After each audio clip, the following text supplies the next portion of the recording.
indeed a pleasure to come back and have a chance to communicate with such a nice, beautiful audience, and also discuss very important matters with different sort of people that have come from different countries and uphold different ideologies.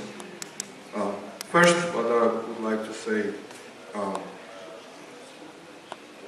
nowadays what's happening in Ukraine, it's not just a crisis, obviously. It's a war between Russia and Ukraine.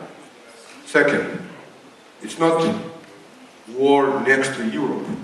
This is the war in Europe. This is war in European continent. We have to always remember this. But was this unexpected? I'm really surprised when I hear from intelligent people that this war was unexpected. Why it was unexpected? Didn't we see the same things in 2008 with same rhetorics that President Saakashvili should talk with on people, blah blah blah. We know this. How about earlier about the one nation, that where Germans were saying that we are with one nation with the Austrians, and also people live in Czechoslovakia, Sudetenland.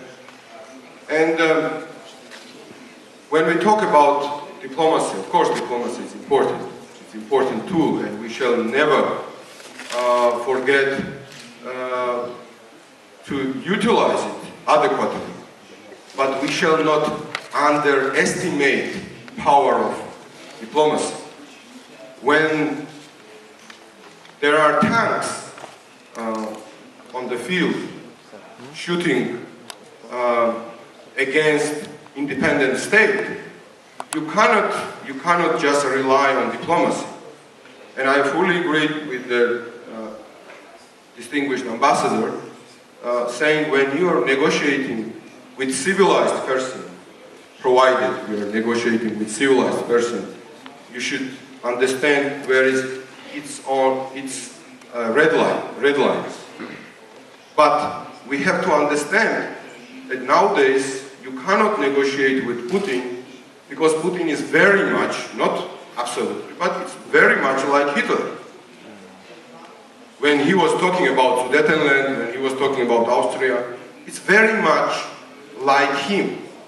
So, red line for Putin is not to allow Ukraine, Moldova, Georgia, Belarus, other countries to be independent states. So, any result which will bring Putin back to his own people, but it's different. Interest of Russian people and interest of Putin. It's absolutely different. I think Putin is biggest threat for Russia's national objective interest. This is the theme of other discussion, I think.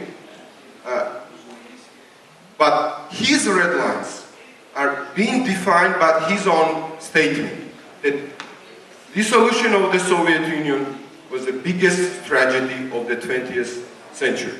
This is his red line. So now Europe is facing, and civilized world is facing this situation.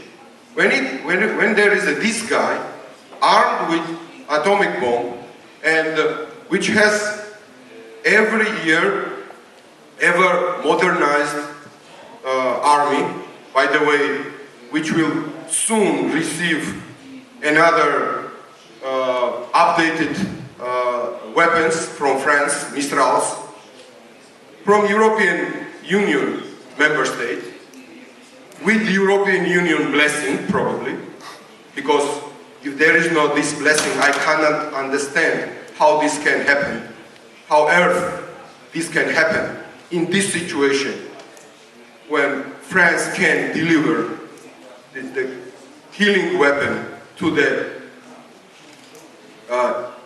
Hitler of 21st century. We need to understand that he cannot allow Ukraine, Georgia and other states to be free states. He cannot allow, this is his red lines, he cannot allow Ukrainian people, multi-ethnic Ukrainian people, as well as multi-ethnic, multi-religious Georgian people, Moldovan and other people, to decide what should be its own internal policies and external policies, with whom to ally and how to live. This is his red lines. So therefore, in front of European Union and civilized world, I'm coming back to my point, is a dilemma. Whether the European Union is accepting concept of the sphere of influence or not. Because if you are not accepting concept of the sphere of influence, then you cannot compromise on the sovereignty and freedom of the European countries. You cannot redraw borders of the European countries. That's what Putin is up to. That's what he has done already. In case of Georgia in 2008, and it was big shock for everybody. Even it was big shock because we were telling this to the people that war is coming. Putin is coming against Georgia. And if anyone wants to stop it, now it's time. And in Bucharest, we saw the weakness of the Western world, unfortunately. And I don't want to see this weakness also again demonstrated today and tomorrow on NATO summit. World was shocked when Putin invaded Georgia, but because of Putin's propaganda, this war was not seriously taken by European leaders.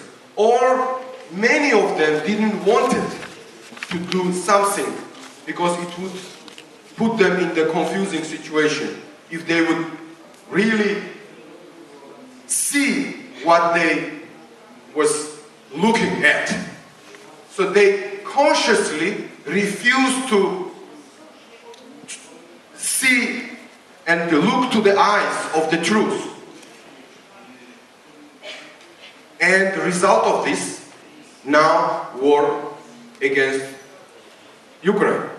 And now again, there is a rhetoric, what to do, how to do, and how to somehow find diplomatic solution with Putin. It should be complex solution.